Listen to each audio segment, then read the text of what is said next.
하나님의 말씀은 사무엘상 3장 10절에서 14절 말씀입니다. 여호와께서 임하여 서서 정과 같이 사무엘아 사무엘아 부르시는지라.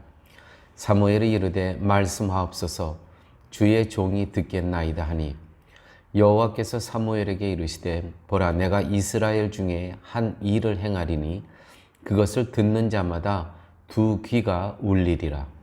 내가 엘리의 집에 대하여 말한 것을 처음부터 끝까지 그날에 그에게 다 이루리라. 내가 그의 집을 영원토록 심판하겠다 하고 그에게 말한 것은 그가 아는 죄악 때문이니, 이는 그가 자기의 아들들이 저주를 자청하되 금하지 아니하였음이라. 그러므로 내가 엘리의 집에 대하여 맹세하기를 엘리 집의 죄악은 제물로나 예물로나 영원히 속죄함을 받지 못하리라 하였노라 하였더라. 아멘. 엘리 제사장은 사무엘이 3번씩이나 자기가 부르지도 않았는데 자기가 불렀다고 오는 것을 보면서 여호와 하나님께서 사무엘을 부르신 것을 알게 됩니다. 그래서 사무엘에게 이제 또 한번 여호와 하나님께서 너를 부르시면 주의 종이 말씀하옵소서 주의 종이 듣겠나이다 하라고 가르칩니다. 그렇게 해서 4번째 이제 사무엘은 여호와 하나님의 말씀을 듣고 여호와 앞에 서서 듣게 됩니다.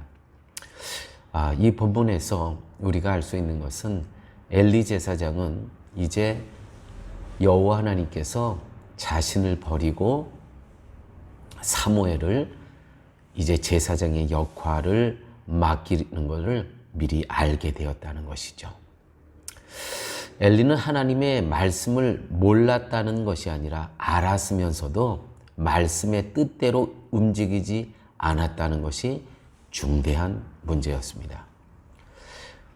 오늘 우리는 이 문제를 심각한 마음으로 깊이 생각해야 됩니다. 특히 저는 말씀을 여러분보다는 많이 또는 깊이 안다고 할 수 있는 사람이고 또 말씀을 전하는 사람입니다. 그러나 그것이 저를 천국으로 인도하는 것은 분명히 아닙니다. 엘리 제사장의 경우를 보면 그렇습니다. 입으로는 복음을 증거하되 삶에서의 저의 움직임은 말씀의 뜻과는 전혀 다르게 될 수 있기 때문입니다. 현대 교회의 교인들은 하나님의 말씀을 세상을 살아가는 삶에 적용시켜야 하고 실천해야 한다는 필요성을 강하게 느낍니다. 맞습니다. 그러나 기독교의 본질은 말씀을 삶에 적용하는 것에만 있지 않습니다. 기독교의 삶의 본질은 바로 하나님과의 사귐에 있는 것입니다. 관계에 있다는 것이죠.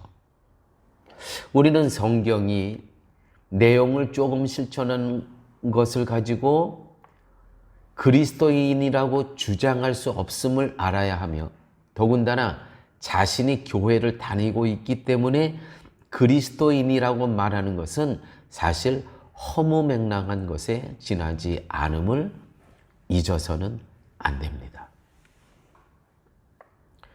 저는 여러분이 교회를 다니는 사람으로 남기를 원하지 않습니다. 왜냐하면 그것이 결코 구원을 보장하는 것이 아니기 때문입니다.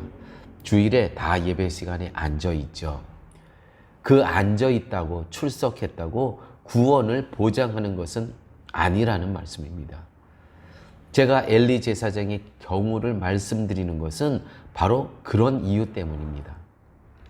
12절에 보면 내가 엘리의 집에 대하여 말한 것을 처음부터 끝까지 그날에 그에게 다 이루리라, 심판하리라, 그것입니다.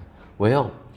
말씀대로 그 아들들이 분명히 죄악 길로 가고 있는데 그것을 금하지 않았다는 것이죠. 우리는 이 말씀에서 엘리 집에 대한 심판을 그대로 이루실 것에 대한 하나님의 의지를 볼 수가 있습니다. 하나님은 성경을 많이 하는 사람, 봉사를 많이 하는 사람, 헌금을 많이 하는 사람, 성품이 좋은 사람, 너그러운 사람을 그리스도인이라 말씀하시지 않습니다. 그런데 우리는 그런 사람을 그리스도인답다고 말하기를 주저하지 않습니다. 이것이 곧 기독교의 본질을 보지 못하고 단지 종교인의 겉모습이라 말할 수 있는 외적인 것에 치중하는 것임을 알아야 됩니다. 엘리 제사장은 아들들이 죄를 알면서도 죄를 금하지 않았습니다.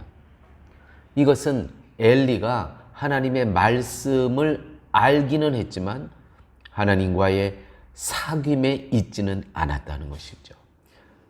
사귐에 있지 않았다는 것은 무엇이냐면 관계입니다. 이 관계는 무엇이냐면 하나님이 싫어하는 것을 같이 싫어하고 하나님이 기뻐하시는 것을 같이 기뻐할 수 있는 것. 이것이 사귐 안에 있는 사람의 모습이라는 것이죠. 관계라는 것입니다. 조금 더 적나라하게 얘기할까요? 의리라는 것입니다. 세상 사람들도 의리가 있지 않습니까? 좋아하는 것을 같이 좋아하고 싫어하는 것을 같이 싫어할 수 있는. 말씀은 우리를 하나님께로 인도합니다. 하나님의 마음을 알게 하고 하나님의 뜻이 무엇이고 하나님께 기쁨이 되는 것이 무엇인가를 알게 합니다. 이 말씀이 그 역할을 합니다. 그러므로 하나님 아는 것이 곧 말씀을 아는 것입니다. 따라서 엘리 제사장이 말씀을 통해서 여호와를 아는 자였다면 그는 아들들의 죄를 당연히 미워해야 했다는 것이죠. 왜요? 그것은 하나님께서 미워하는 것이기 때문에 당연히 그 죄를 미워하고 아들들이 짓는 죄를 금해야 했다는 것이죠. 그렇게 하면 죽는다. 그렇게 하면 하나님 마음을 아프게 하는 것이다. 이렇게 해야 했다는 것이죠. 엘리가 말씀을 통해서 여호와를 아는 자였다면 그는 당연히 아들들의 죄를 미워해야 했다는 것입니다. 그리고 그 죄를 책망하면서 금해야 했다는 것이죠. 그런데 그러질 않았습니다. 왜요? 아들들이 너무 사랑스럽고 예뻤기 때문에. 자, 우리가 자녀들을 어떻게 키워야 되는지 여기서 분명한 답이 있습니다. 하나님께서 미워하는 것은 우리 자녀들이 그것을 했을 때 당연히 금해야 되고 자녀들이 짓는 죄를 미워해야 됩니다. 이게 부모의 역할입니다. 그런데 왜 못하냐? 첫째는 자녀들이 사랑스러워서, 두 번째는 내가 그와 같은 그 죄를 내가 짓고 있기 때문에 감히 나처럼 내가 사는 모습처럼 살아라고 말하지를 못하는 것입니다. 내가 그런 죄를 짓고 살면서 어떻게 그렇게 할 수가 있겠습니까? 여러분, 이 하나님과의 사귐, 하나님과의 관계가 중요한 것입니다.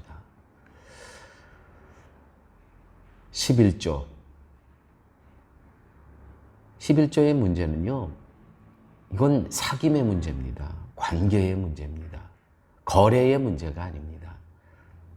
하나님과의 관계 속에서, 하나님과의 사귐의 관계 속에서 그분이 기뻐하는 것이냐, 그분이 마음이 그분께서 이 11조라는 것에 어떻게 생각하고 계시느냐, 그것이 곧 사귐 안에 있는 사람의 행동으로 나타나야 된다는 것이죠.